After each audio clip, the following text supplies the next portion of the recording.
To me, the lifetime value of the 40-year-old is substantially higher than the lifetime value of the person who's retiring today. You can't just plug and play certain resources and have it work. You have to have the business operator that make that thing that you referred to that we've talked about for years, this ecosystem. There's winners and losers, and the people that win have the opportunity to win in an uncapped and infinite way. I had an advisor tell me recently, but he just said, I'm tired of like playing the content game. I'm just tired of it. He does a lot of it himself and doesn't outsource much. But my advice back was like, that's the world we live in. And if you have an opportunity to be one of those preferred algorithm partners for said person, I think you need to be there. And the only way to be there is to consistently produce high quality content. AI is going to steal your business. Like, no bullshit. I'll get advisors, clients or prospects will send me like, watch out. AI is going to steal your design business. I'm like,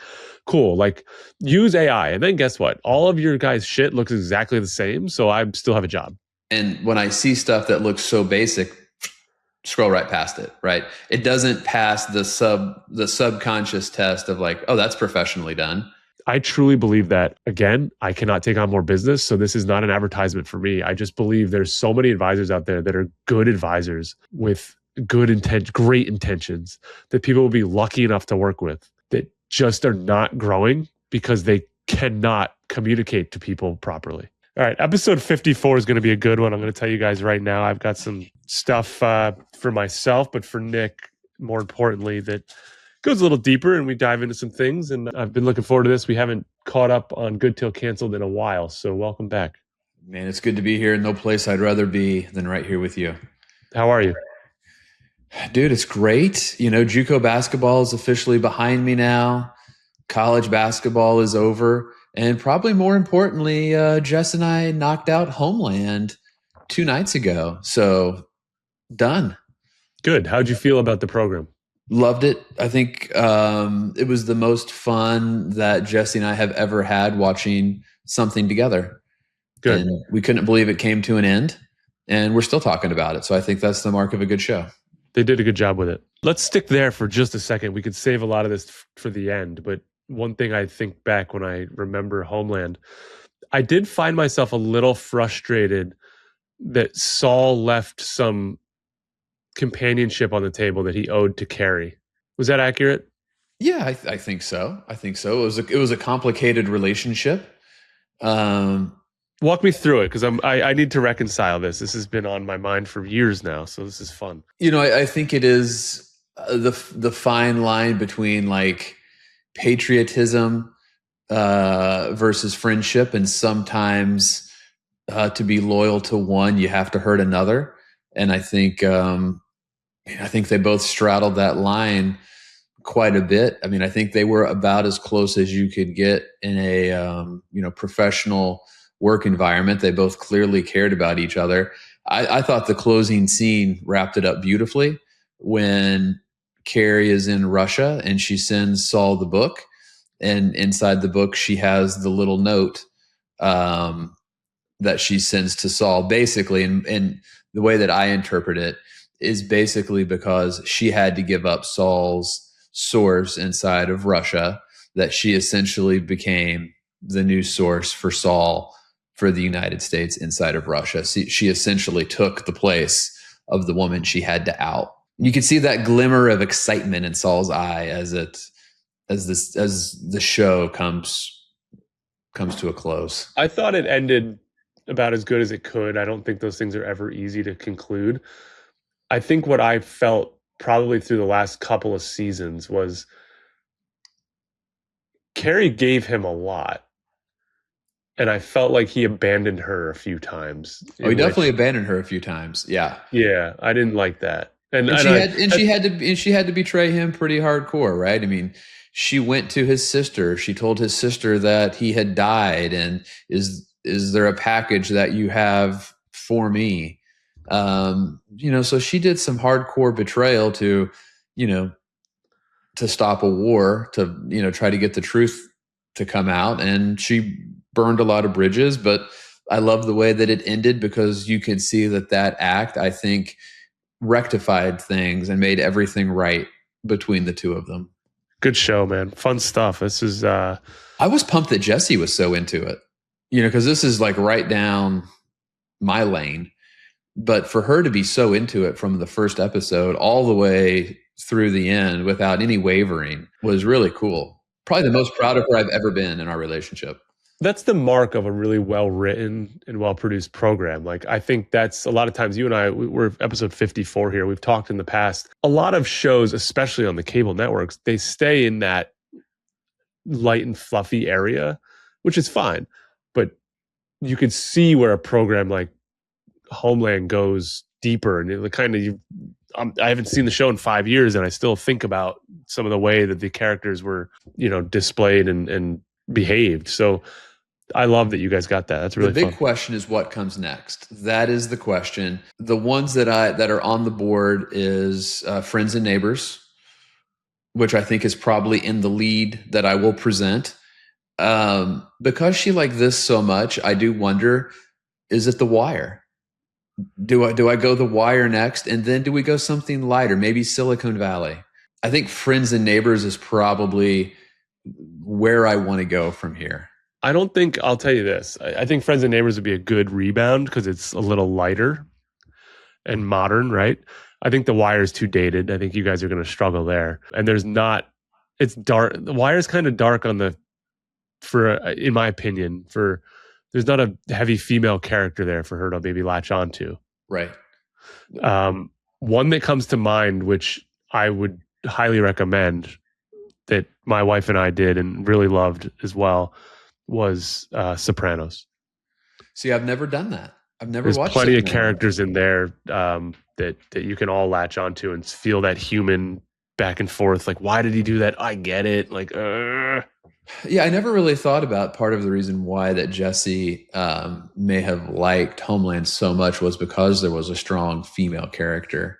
And obviously, Carrie Mathison, Claire Danes was amazing in that show. There's so much emotional pull and tug out of it, right? Like, that's why it works. Like, The Wire is great and well written because it's just, there's good inner city corruption going on, drugs and that fun stuff that we all love, but it doesn't have that same character behavior, in my opinion. And then she's never watched Ozark, she's never done Breaking Bad, and she's also never watched Dexter.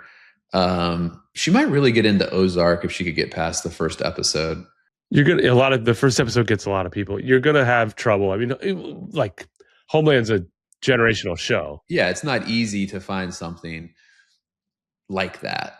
But it was a great run. We had a good run. We might never watch a show together ever again other than Survivor on Wednesday nights. But, my big takeaway from this, as we talk about content and stuff like that, it is a great show, always better than a great movie. You guys, like, I don't mean to get all, heartfelt here, but like, when I think of the programs and the shows and over the last 20 years or 15 years that I've watched with my wife that we've both been in on, like appointment viewing, we're going to watch 2 of these tonight. Right. That stuff you remember probably forever. And that's kind of cool. Like you guys will remember the Homeland month forever. Oh, for sure. Yeah. All right. I got a text last night from a dear friend. I would call him N squared, Nic Nielsen. Said, Corey, I saw a LinkedIn post. As an industry, there are hundreds of 35-year-olds earning $250,000 or more that are ready to go, quote unquote, invest, and they're getting turned down. What does that even mean? I didn't reply because I actually wanted to bring it up today. Seems like a very loaded comment, and I'd love to know what that even means. Yeah, so the post was about how as an industry are we supposed to focus on organic growth if, in this person's opinion, hundreds of 35-year-olds ready to invest $250,000 or more are getting turned down every day. First of all, who are these people that are who are these advisors that are turning down these clients? I mean, this has to be a wirehouse situation who has an extraordinarily large minimum. Obviously, my first thought is, how do I find more of these people? because that is essentially the KMP sweet spot, right? 35 to 45 people who have saved and invested their first million, but sometimes they can't invest all of that million with us, right? Sometimes the initial starting amount is 250,000 or 150,000, but they are people that they're great people that we want to grow with. So I was shocked to see that comment or that post that basically said hundreds of these people who I'm thinking ideal KMP clients, six-figure earners ready to invest $250,000 are getting turned down every day. Okay, so my initial thought was I took this as someone being genuine, saying, I just don't have the time to help these people. Where you seem to be going with it, which is now swayed me, and I believe, is a little bit more on the negative side, where someone's using this as some sort of bragging approach to, I'm doing so well or whatever that I can't even help ideal people like this. Is that correct? Yeah, I think both are simultaneously correct and accurate and thought provoking. I'm super excited to work with somebody 35 to 40, 250,000 who's in accumulation, who wants a plan, who are, accumulators. I mean, to me, that's much more exciting. I love the puzzle of that much more than the 65-year-old who's ready to retire today who has $1 million. Like, to me, the lifetime value of the 40-year-old is substantially higher than the lifetime value of the person who's retiring today. Plus, I just think it's more personally fulfilling. One thing that I'm seeing right now, and I'd love your thoughts on this one. So I have this note for the K-shaped economy that I want to talk about, but I want to first talk about it on the advisor side. I'm seeing a K-shaped advisor economy taking place.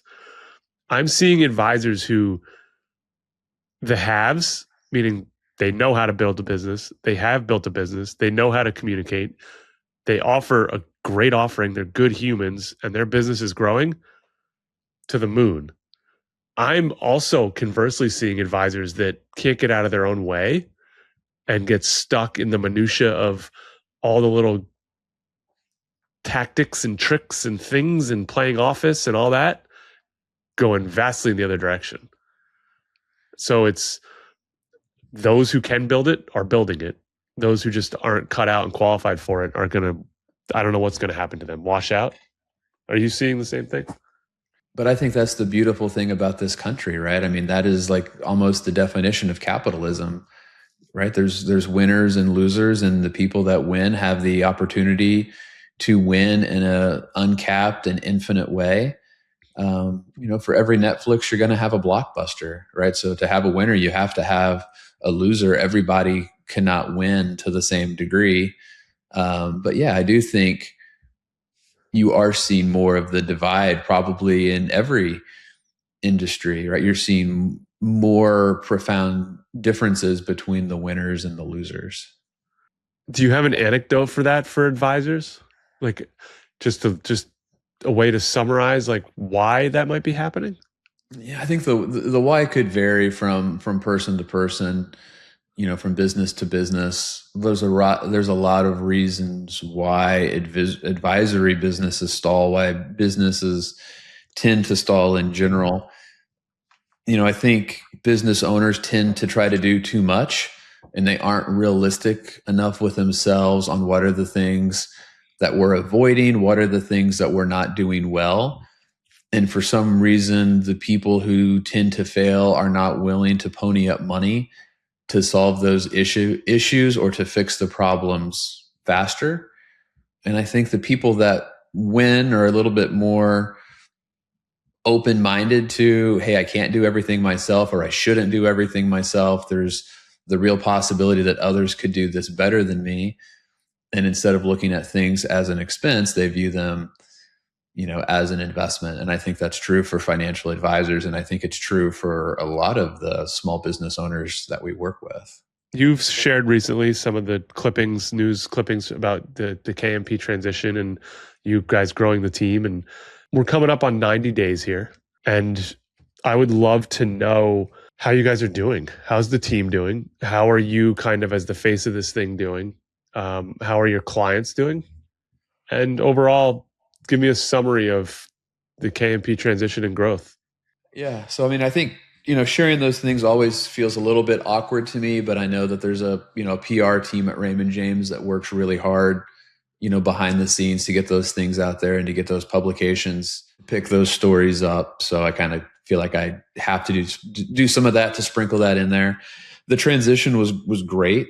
We had about 1,000 accounts, and the vast majority of those accounts got opened in 4 days. So they certainly, surpassed all of our expectations on the speed of which a transition could take place, which was one of the most important things to us during this process, was to have a good, clean transition and to not let it linger on. Because I'm a huge believer in, time is money, the velocity of money.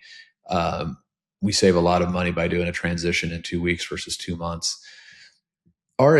Really, the entire transition was done in 2 weeks. So the vast majority of all of the paperwork was done in 2 weeks.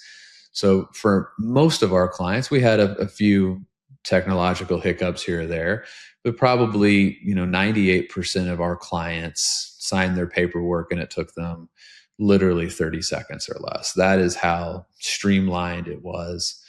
The feedback has been overwhelmingly positive. The clients like the new technology. They like the new portal and app and stuff like that. Everyone views it as an upgrade. We had a lot of unsolicited feedback from clients that really like the new situation better, which is always great to hear. We've picked up a couple of clients since then that said, "Hey, we weren't really comfortable with where you were at before when we did our due diligence. We're really comfortable with where you're at today." So, I mean, that feels good to pick up a couple like that. Pretty significant relationships. And then, for us, it was really business as usual. Like once those 4 days happened of getting the accounts open, like it was really peak annual review season for us. So we started a little bit later on our annual reviews because our transition date, I think, was January 22nd. So we really kind of missed the first 3 weeks of annual review season. But really, since then, it's just been business as usual, getting back to the one-page plan, meeting with as many people as possible, usually 4 or 5 annual reviews a day, just to update the plan and stay planning centric. But how about like the firm in general, right? You brought Joe on, who comes with his own book of business from a different firm. What was the mindset there, and how has that been? It's never easy. I'm not going to pretend it's easy to add new business owners to an already existing business and then have people find their role and place in the hierarchy and structure. How's that been? Yeah, so I mean, I'd love to tell you that Joe's transition was as easy as ours. The honest truth of it is that it wasn't. Coming from Edward Jones, he had a much different transition than ours. It was much slower, more strenuous. He wasn't able to get as much support from Raymond James and account opening and things like that, just because he couldn't take all of his data with him like we were able to. So he is still in the process. He started, I think, a week or two later than us. It's all kind of a blur now. And then his process is certainly much more elongated, and kind of the message that I've just shared with him is like, hey, now that you've done this, you're going to do it once. You're going to own the data forever. You're now independent. But until you get independent, that transition, there's going to be some growing pains. So a lot of the things, that we do now as business owners, there were things that we weren't familiar with, like when we came from the bank. So he's still learning those. So he's, kind of in the first inning of that transition where we feel like we're in, the bottom of the 8th, top of the 9th, of where it's pretty much business as usual. So haven't really gotten him fully integrated in everything, just because he's still in the mix of transitioning his clients. Got it. I've got one here that I want to ask you. You've been in this business for 20 years. KMP's well on its way. And this is for the advisors listening. I think this is just helpful. As you look back, look back at the calendar, if we showed, you grab the S&P and you stretch it out. If you look back at that as KMP instead of the S&P, but like the similar style there, we stretch it out in your entire timeline. Are there any moments on that calendar that you might stick a pin in or a dot and say, hey, this what we did here was a big old growth opportunity. We also made another decision here, which resulted in X, and we made another decision here. Like, what are the pinpoint moments when you look at your history of the firm that you might say, this created the opportunity at hand? Maybe we could have done it sooner, later, done it a little differently, but these are the stick the flag in the ground moments. And I ask you that so that advisors listening can maybe align themselves and relate to some of those business opportunities as they see them come up in their timeline. Yeah. So, I mean, to me, I think the three big ones, kind of 1A, 1B is 1A is really becoming friends with you when you started the podcast, when you started podcast show with Ryan Stark back in the day on LinkedIn during COVID. 1B of that is when, we hired you for your marketing consulting expertise. That was really, the rocket ship of the trajectory when we really were able to focus on like better. Number two was hiring a lady to do our one-page plan for us to create a fillable PDF. So before that, everything was essentially me doing hand-drawn sketches. Well, there was certainly, beauty in those hand-drawn sketches. For me to clean them up, to make them look nice before I would send them out, there was a lot of time in that. It certainly wasn't scalable. The other people on the team couldn't do it to a level that we would want to present it as far as handwriting and things of that nature. So that made things simpler, scalable, more consistent. And then really, I think the third part is just when we got Will to a spot where it was able to take a lot off of my plate to where I could do even more focus on the client reviews, more focus on the marketing, more focus on, prospect meetings.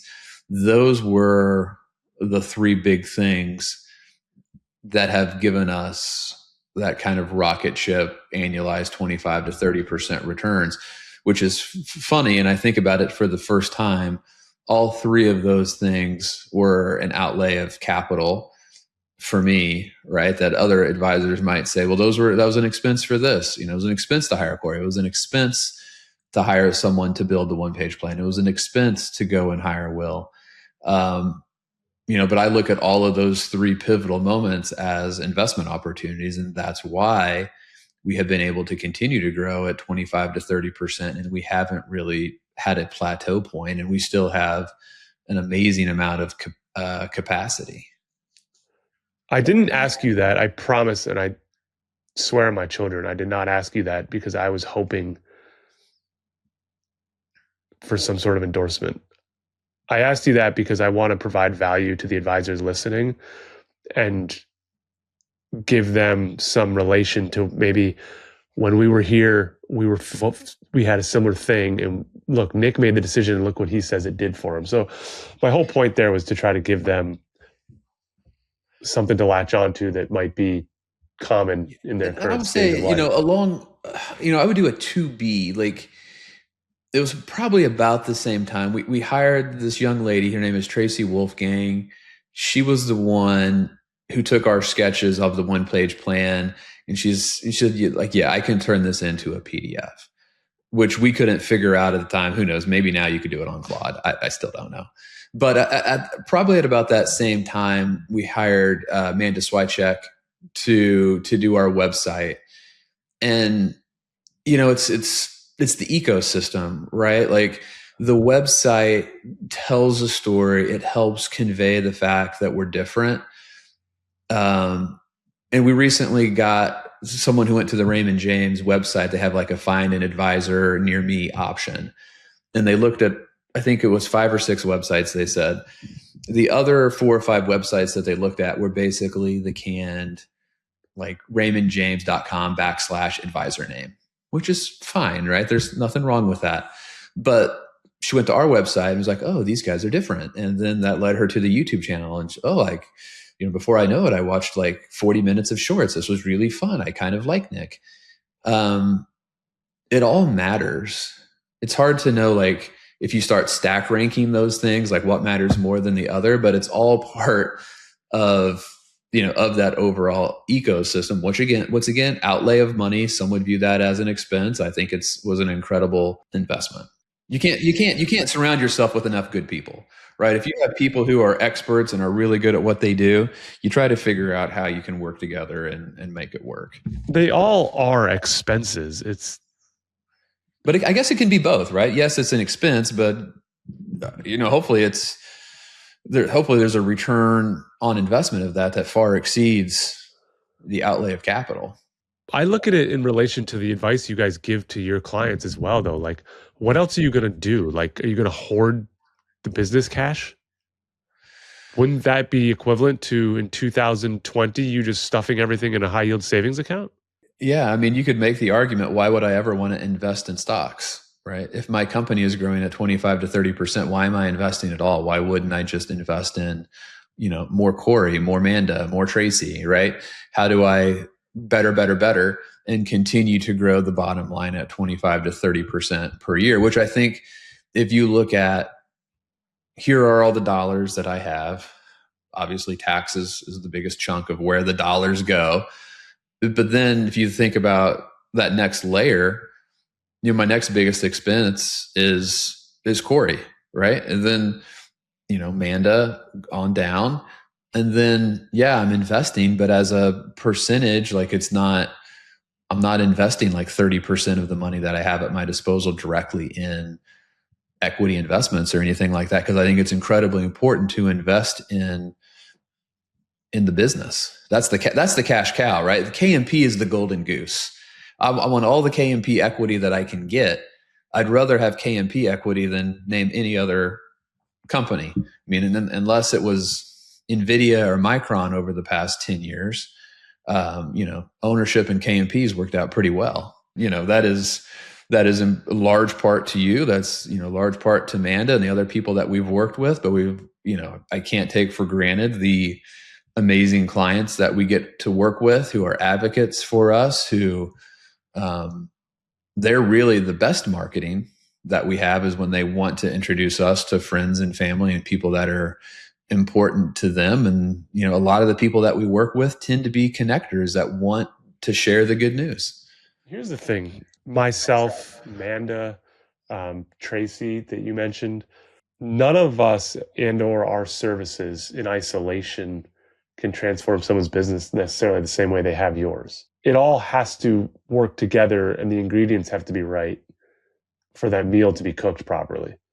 And I do think many out there have the right ingredients themselves and just have to sprinkle in some of these resources for that thing to take off. But at the same time, I work with many advisors and I see that you can't just plug and play certain resources and have it work. You have to have the business operator, the Nic on the other end of it, and the KMP team, I'm not taking your team for granted, that make that thing that you referred to, that we've talked about for years, this ecosystem circulate and work. Like Corey works with Nic, who works with Manda, who these conversations take place. Like all of the stuff works together, and you probably couldn't take, if you took one of the variables out, there's a hiccup. Oh, for sure. And everything is congruent, right? It's not like the website is different colors than what you use on graphics and video. When you do a PDF for us that we share with our clients about what to expect in the first appointment, right? It's all cohesive and it's on brand. It's not like you're all doing independent things that are pulling clients in different directions. It's all pulling them towards the fact that I am the planner, I am the plan, and it's all pointing to KMP, right? Everything is pointing to, yeah, this makes sense. Everything is congruent. These are the guys that I want to meet with. I have a crazy one for you that you're not going to like to answer, but it's fun. Like a few years ago, a Billy probably sounded kind of like a crazy thing. Like Yeah, of course I want to be in the Hall of Fame, but like I got a lot of years to put into at a high level to get there. Fast forward, like, is a Billy in your sight of like, holy shit, like that could actually happen? It's just a matter. It's not like, it's not when it's not if, it's when, right? Like it's just, I mean, it's inevitable if we stay healthy. I could turn into Derrick Rose or Anthony Hardaway or Grant Hill, and Yeah. something derails me. But based upon if I stay healthy long enough, slow is smooth, smooth is fast, we'll continue to do what we do. And I think it's inevitable, that we get there. And part of that is our clients are so young. They will be the ones that inherit all of this money that people have been talking about forever from the baby boomers. Like they don't necessarily have that money today, but guess who's going to inherit it? The clients that KMP works with. So there's going to be a huge windfall for a vast majority of the people that we work with, as well as just they're alphas. They're just out there, they're getting it, and they're going to continue to succeed at whatever happens next. These are the winners. These are people that continue to win in life and with their families and in their workplaces. Like they're going to innovate. I had an advisor tell me recently, good advisor too, good book of business, but he just said, I'm tired of like playing the content game. I'm just tired of it. He does a lot of it himself and doesn't outsource much. But my advice back was like, what else? Like, that's the world we live in. These algorithms are getting even better at putting content in front of us that we want to see. And if you have an opportunity to be one of those preferred algorithm partners for said person, I think you need to be there. And the only way to be there is to consistently produce high quality content on the right platforms. And I don't have another, I wish I could tell people, no, take, pull back and chill. Of course, take a month off. You need it. Take 2, but the long-term game here isn't changing. A couple of things that come to mind, right? There's either the pain of discipline or the pain of regret, right? I mean, you take your foot off the pedal, you just might regret it. But also, you might take a month off, 2 months off from creating new content. That doesn't mean that you don't still post, right? You have legacy content, much of which is probably evergreen, that new ideal clients that don't know that you exist, who have never seen you, who have never seen that content, would love to consume. And they don't care that it was produced last year or last week. It's new to them. Well, frankly, they don't know anyways, right? Exactly. Yeah, it's not like these things are time-stamped. More than ever, I talk about this all the time, but more than ever, I'm seeing a capitulation to it's not working for me and people giving up. And then the ones who it is working for are gobbling more. And it's just it's a real divide. Which you predicted 5 years ago, and you doubled down on that 3 years ago, right? This is not COVID where people are just hanging out for hours at a time on social during the middle of the day. Like it's not. It's got to be quick. It's got to be punchy. You got to make your point quick. And I think people are producing the wrong type of content. An advisor said to me, I guess it was the end of last week, he's like, do you think I should just, he listened to our show and we were talking about, resharing content. He's like, do you think I should just reshare or my best content? What does that mean to you? How do you evaluate what is your best content? He's like, well, the stuff that gets the most views, the most likes. Okay. I said, well, how do you know what moves people to take action to call you? So I don't know. And I think that's the problem, right? We're in this like I could create a post today that I promise you I could structure it in a way that it would probably go viral. To go viral, I would make it have nothing to do with business. If my sole goal was to get the most views possible, it would have nothing to do with anything that would probably make someone want to hire me. But could I get a post that could get 5,000 views or 10,000 views? Probably so. I know for a fact you could. And I can also say from working in this business long enough, I don't think it would materially change your business at all. No, because it's not going to move the needle towards people actually reaching out to me. That's correct. Which is my scorecard. All right. Question for you. First, I love the content that I see that you produce. I know some of the people that you work with. What has surprised you the most about the content that you've produced? Like how it's evolved over the last couple of years? Because it sure seems like that you put a whole lot more time and effort into like the thumbnails. Not that the old thumbnails were bad, but just like the depth and the detail that you're putting into them now is like a lot. It looks like a cinematic production. What has surprised me the most? First of all, like any of us, period. Anything I look back on from years past, I laugh at. And to the point you made, like go back and share stuff that we've done in the past because why not? I see it as the creator of it, and I'm like, good God, we've evolved. My number one driving, overarching, guiding light, due north, if you will, as I have a client that uses that phrase, is Shout out Jason Prevey.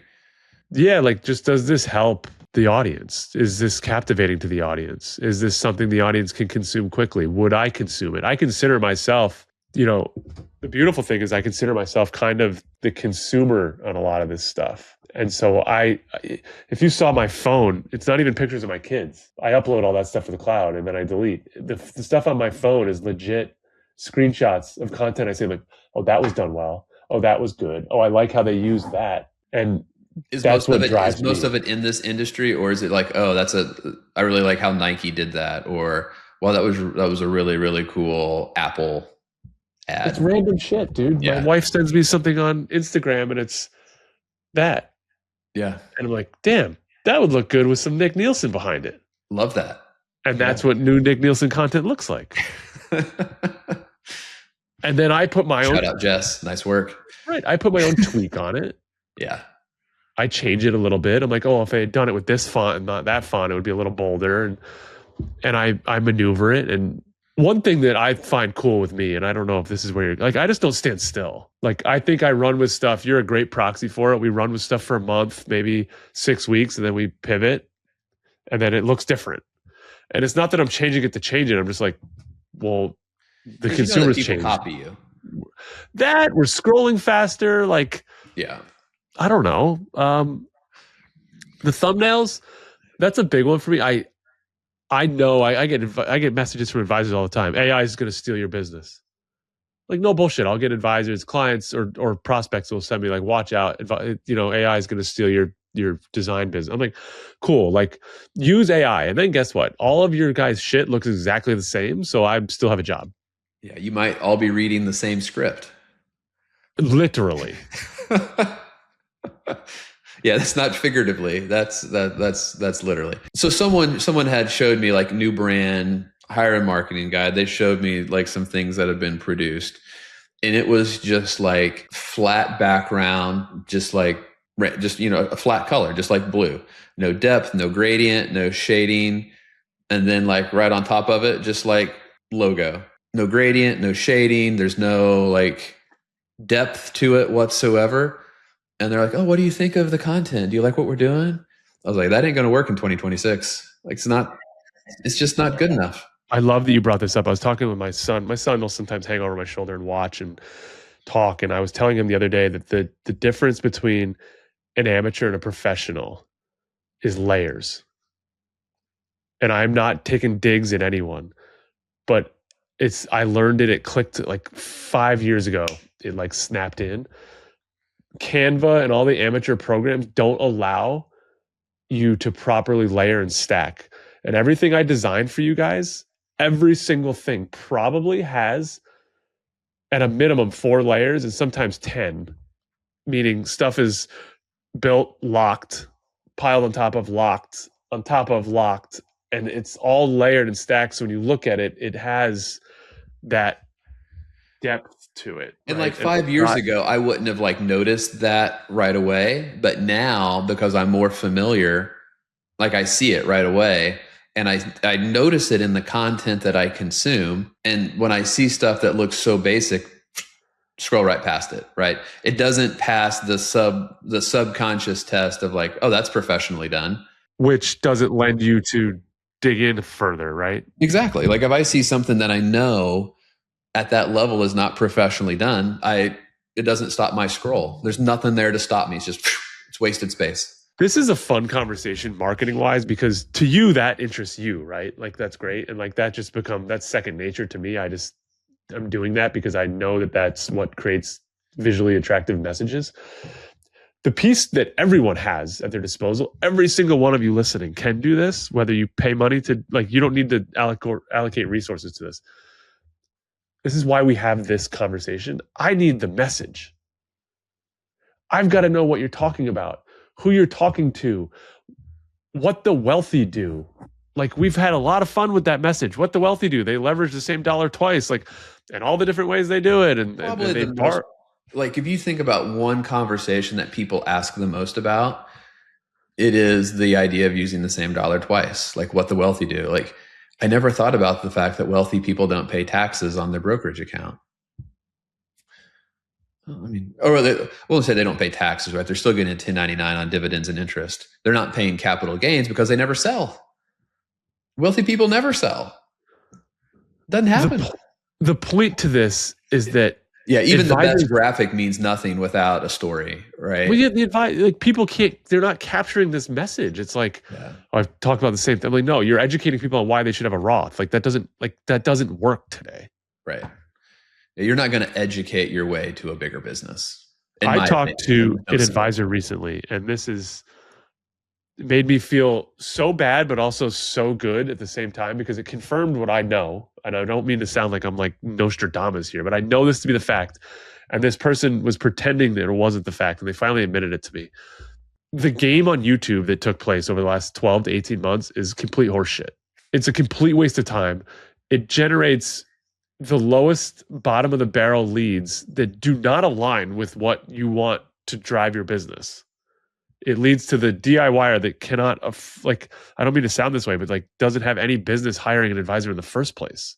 Maybe a financial coach, but not a financial advisor. Everyone deserves help. I don't mean to sound that way, but my point is, like, who do you focus on? Well, I focus on hiring professionals who are $300,000 or more with $2 million in investable assets. Okay.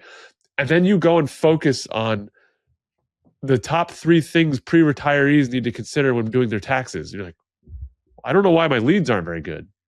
Well, I do. Yeah, you just did a 18-minute video on Medicare, or the difference between Medicare and Medicaid or something like that. Like, yeah, you got a ton of views from it, and most of those are from an engineered farm overseas somewhere that don't even have real viewers connected on the other end. But yeah, the people that do reach out certainly aren't good. It's like, I can tell you, like, if I get a lead from Google, God bless them. History suggests they will not be a KMP client for a whole multitude of reasons. If I get a lead that hasn't seen my content, I basically don't want to talk to you. I'll tell you what happens. They get hooked into the person in India that says, I can help you grow your YouTube channel and do all this stuff for $150 a month, $300 a month, $800 a month. They hire them. The person in India goes on AI and says, what financial topics will generate the most views and what should the thumbnail look like? So now we have someone outside of 10,000 miles away, 6 time zones away, that has no idea what the hell we're even talking about, using a computer to say this will generate, like, we're so far off base. And I'm 100% convinced that the views are coming from bot farms, just like in Homeland, right? It's manufactured views. It's not real. I don't know, man. Give me 67 views that are human beings. Yeah. Yeah. We're so lost, Nick. Like 67 people in a room to hear you speak for 10 minutes. Everyone would be grateful for that. Yet 67 views on a YouTube video. They're like, holy shit, I suck at YouTube. Yeah, YouTube sucks. This is definitely not working. It does.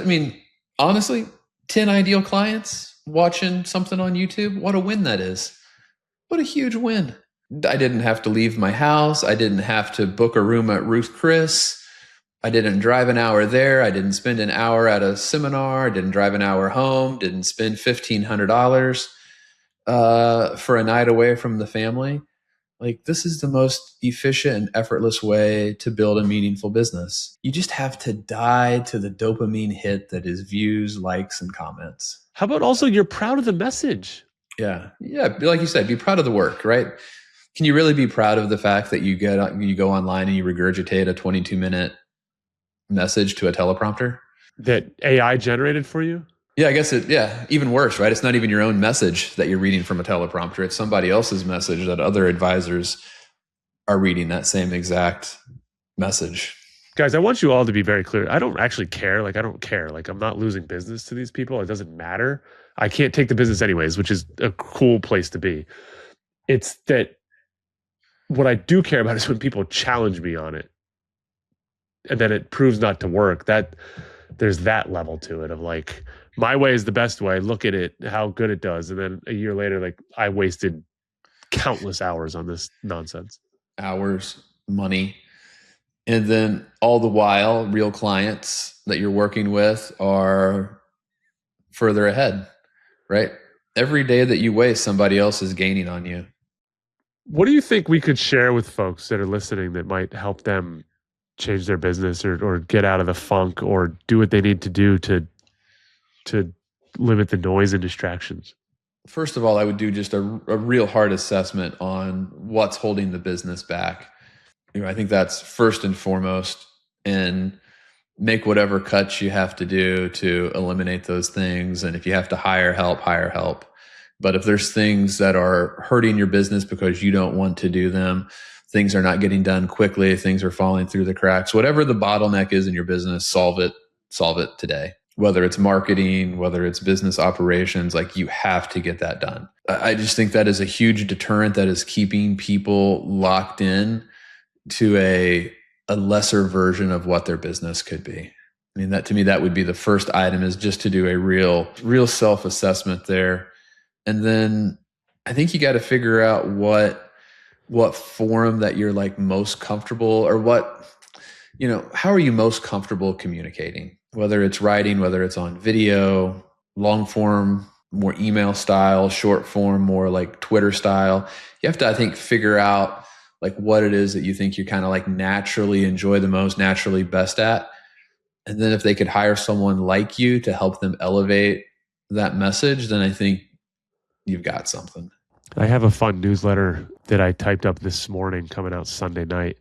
I typed it out for you and I to talk about. And then as I was typing it, I was like, wow, this has gotten long. I'm going to have to keep this and use it as my newsletter. That's great. But the bold print here that I'll leave you with, and I want to talk about again, I'll share on Sunday, but I have an overwhelming feeling and thought that I need to share with this audience. And it sounds trite and redundant, and it has a level of course you'd say that. But I promise you, if you have a good business and a good offering and are a good person that is talented, there is enough business out there for you to get yours, change your life, and it is not too late. And I want to dig in on that a little bit on Sunday and share my thoughts around it. But I truly believe that. I don't believe that from a Corey sales standpoint. I love saying this, and it's the truth, and I've told you this. Again, I cannot take on more business, so this is not an advertisement for me. I just believe there's so many advisors out there that are good advisors with good intent, great intentions that people will be lucky enough to work with that just are not growing because they cannot communicate to people properly. Yeah, they can't get out of their own way. Yeah. Yeah. I mean, I think, and they're not willing to keep showing up. Like, I think about my superpower, a lot is really just consistency, showing up, avoiding the distractions, and just focusing on the simple building blocks that we kind of refer to as the vitamin C that people need to continually hear. One thing that I don't think we've ever really talked about it, is how many referrals I get from people who are in the industry. Yeah, that's a good one. I love when I see that too. You're like, someone at so-and-so firm called, and I'm like, I find that ironic. They had all these people at their disposal for years. Yeah. And they called you now. Yeah. I mean, recently my one of my former bank managers referred someone to me, who's an ideal client. And, I've had financial advisors who have referred family members to me because they see my content and they like me, but they don't want to work with family members. So, there's all sorts of, things in this industry, when you're a productive member of it, that comes around. And I try to refer things when I can to other people as well. And I've sent several people to our guy, Joe Marshall, out in California, who have really complicated option deals that are, above and beyond my capacity. That's just part of it. Like, you have a group of people. My view is you have a group of people who you do your best work with. And if they really don't fit into that wheelhouse, and somebody else who's better equipped to help them, then you move them along, and you'll get what you're supposed to get over the long term. And I think people are appreciative of that too. When you say like, hey, your situation is unique. It's a little bit outside of where I do my best work. I'll do my best to facilitate an introduction to someone who I think is probably more equipped to help you. I think all of this going hand in hand with communicating your value confidently is an unstoppable force. Yeah, and I think part of that is I don't think advisors have really in-depth processes.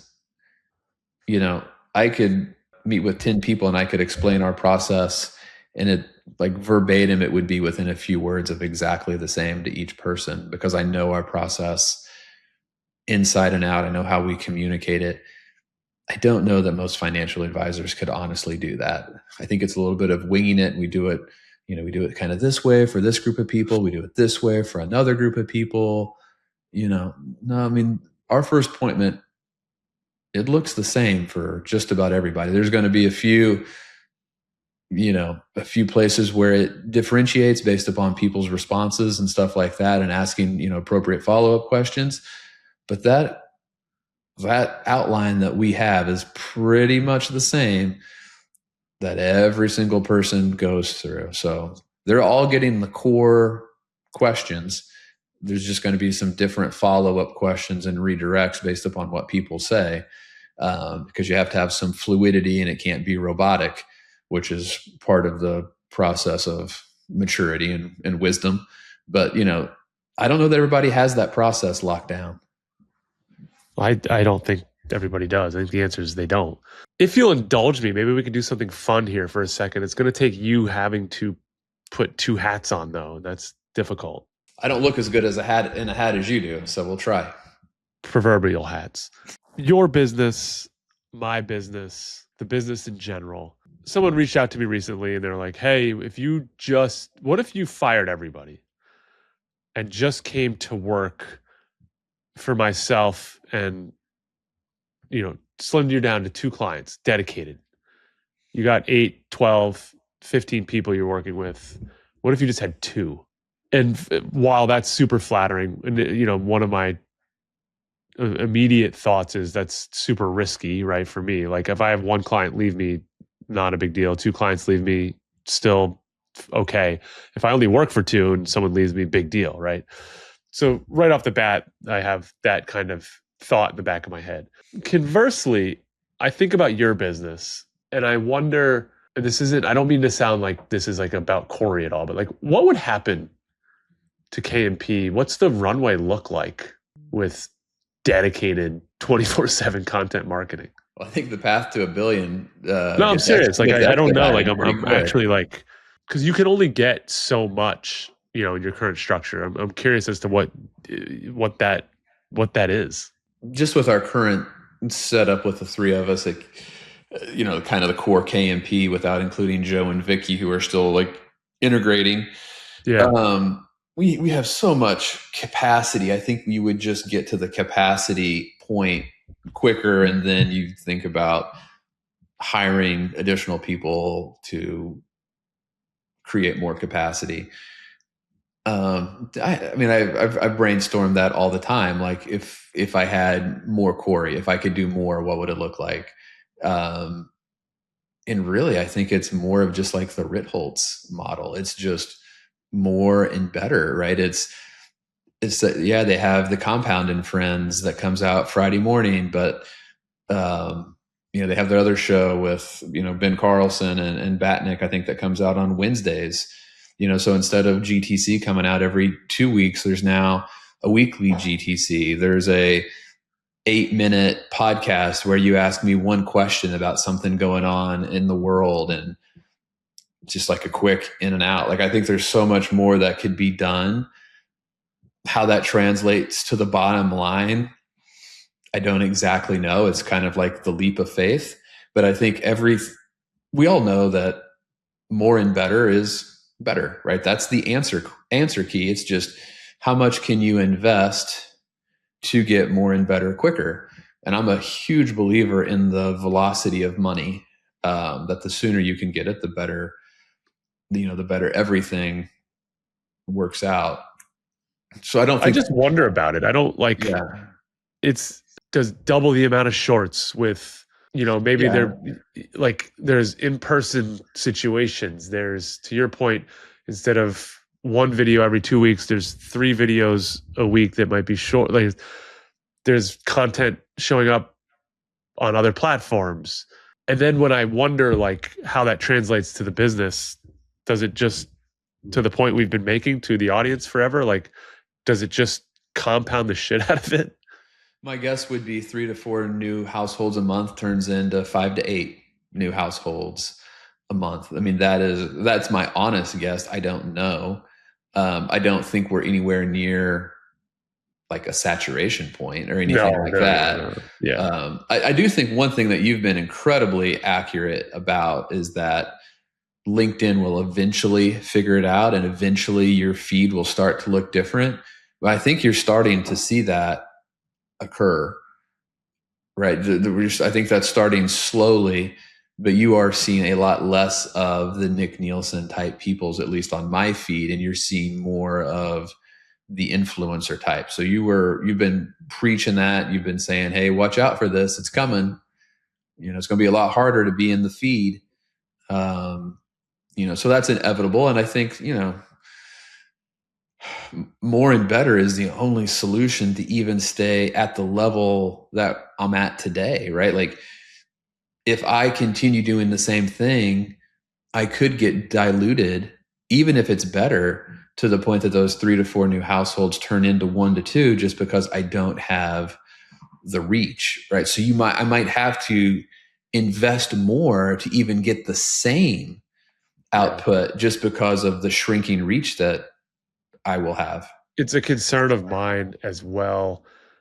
And that's part of what I'm going to dive into on Sunday night. But the proper algorithms, if I want to take a minute here and get to our fun stuff, so I'll try to summarize this quickly. But the algorithms that are out in front, Instagram one, right? YouTube's right there. Facebook is kind of a blend, but they're there. And LinkedIn, like we've said, is going to figure it out. But the algorithms that have it dialed in, what you're going to get with those 8 to 10. I think of it like this. Nic Nielsen signs on, Corey Keating signs on at the beginning of the night. LinkedIn and YouTube know to fill me with, I've got 8 to 10 pieces or channels that they can put in front of me consistently. And then there's, if I'm in a mood to scroll, they'll start showing me 11 through 20 and 20 through 30 and so on and so forth. But that 8 to 10 is pretty consistent every time I open the app. We still have an opportunity in the world that we're in with the algorithms that those 2 slots at the back are open. So it's like filled like 1 to 8 is filled, but you could bust into that 8, 9, 10 slot. Like for me, right? Like I follow all the people I follow on there. No one has a chance of breaking in, but you're there. You fill my 8, 9, 10 slot. Right. It's no different than a basketball. It's no different than a basketball lineup, right? You're never going to be in the starting lineup, right? You're not replacing Shai Gilgeous-Alexander. He's got it locked down. But we could use a backup point guard for 8 minutes a night. Yes. Right? That's it. I'm trying to be Peyton Pritchard. Yes. That's it. I'm never going to be SGA. But I got to get, I got to get a little bit of time. That's the basis of the newsletter on Sunday, is that the back of the bench still has a couple walk-on opportunities. Right. But we don't want to get a designated for assignment, right? We don't want to get a did not play coach's decision, right? And that's like, I feel we got to be better even to get 8 minutes a game. Right. But if you break in today, the window's still there. It might disappear. It's going to disappear. I just don't know if it's in June, July, January, or next April. But if you get there, if you can lock in that 8, 9, 10 spot on that bench and then stay consistent, you probably have a pretty good chance of staying in front of those people. Right. I completely agree. Also, we haven't talked about it in a few episodes. Critically important that you find a way to get those people off your ecosystem, off of that ecosystem into something that you own, which Yes. is like the newsletter is freaking manna from heaven. And if compliance cuts that out, the newsletter is wonderful. It's a great thing. I remember some places don't like manna from heaven Are you analogy. still, let's talk about that for a second. Are you still enjoying and having success with the newsletter? Because that thing's been on autopilot for years now. Yeah. I mean, clients love it. It it awakens something in them that says, man, you got to meet Chad. You would love my cousin Lorene. That is what it does. But also it is the vitamin C that is so critically important that as humans we can't retain it on our own. We have to be reminded. And the fact that like we have like an 80% open rate from clients. So we know that they are consuming it, and most of them reference it in our annual reviews and stuff like that. But Guys, I got one for you too. truthful. Like you can't AI it. You cannot stop trying to. Like we all know what AI and how it writes and when it's not you. Nick tried to squeeze 5 newsletters in front of me in February. They were AI. I rejected all 5 of them. Told him he had to go rewrite these. 0 for 5. And I didn't have my originals. So one of my own self-critiques on my writing is because I get so much positive feedback when I do it. I want to do more of like the what I'm thinking, what I'm seeing. Like the stories are great and it's super important to do the stories, but I also think I need to lean into more of like, hey, this is what I'm thinking right now. And love it. This is how I'm seeing the world. This is how I'm evaluating my own investments. These are the things that I'm thinking about as they pertain to my family. What else? What else is a better commercial for someone believing in something is them doing it themselves? So we're going to do more. I mean, I'm going to try to do more of that writing coming up. I don't know if we've sent out the one. I did one recently about my thoughts on AI, just because a client had asked about like, hey, what do you think about AI? I don't know that it's been distributed yet. I know it's in the hopper. But I mean, I think those are things that people are talking about at the water cooler, so to speak, that I think will be of interest and I think will spur conversation, which to me, that's the whole point of this, is it spurs a deeper relationship between me and my clients and me and prospects. Anytime you have conversation is a good thing.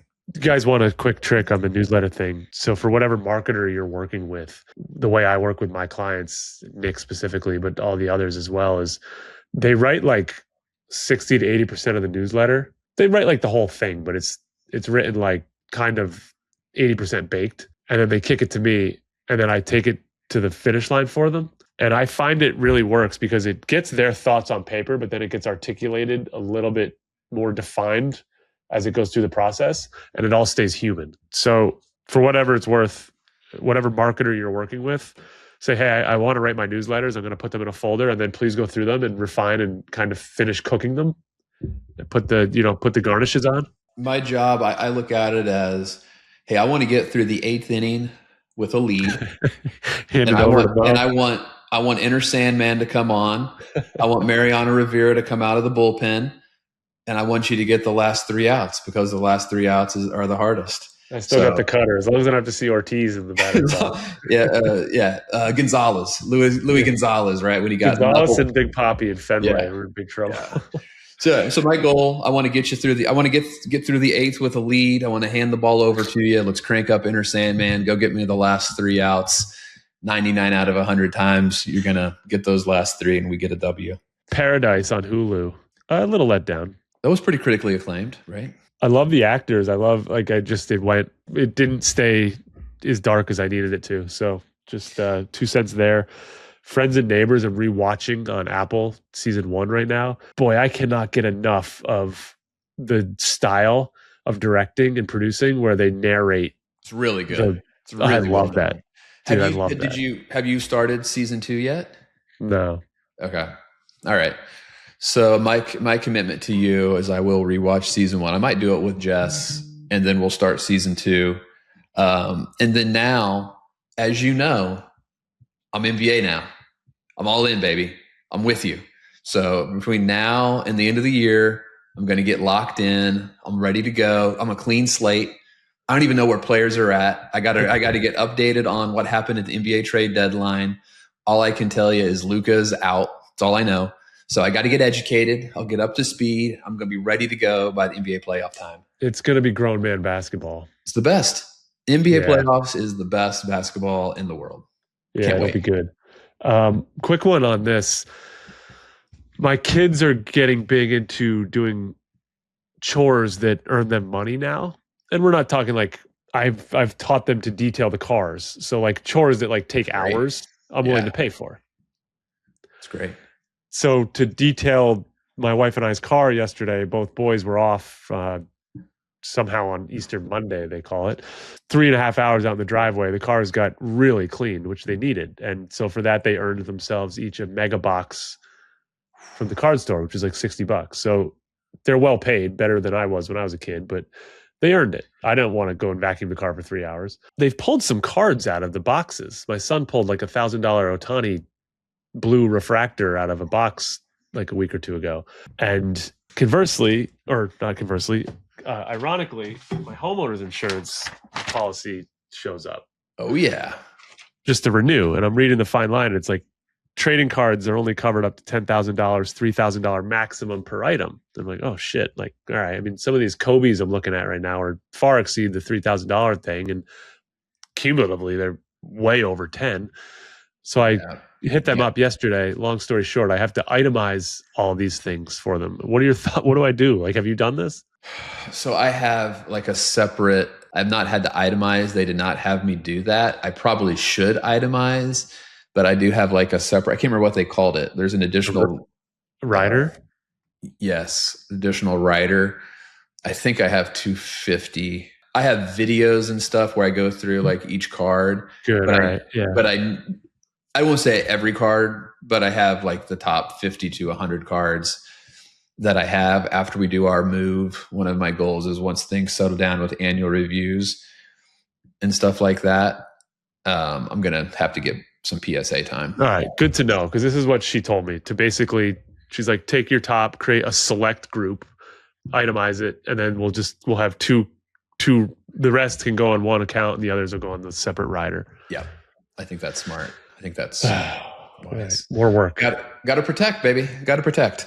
Yeah. Murphy's Survive Law. in advance. All right. Talk soon. It was so great catching up with you, man. Likewise. Be good, brother.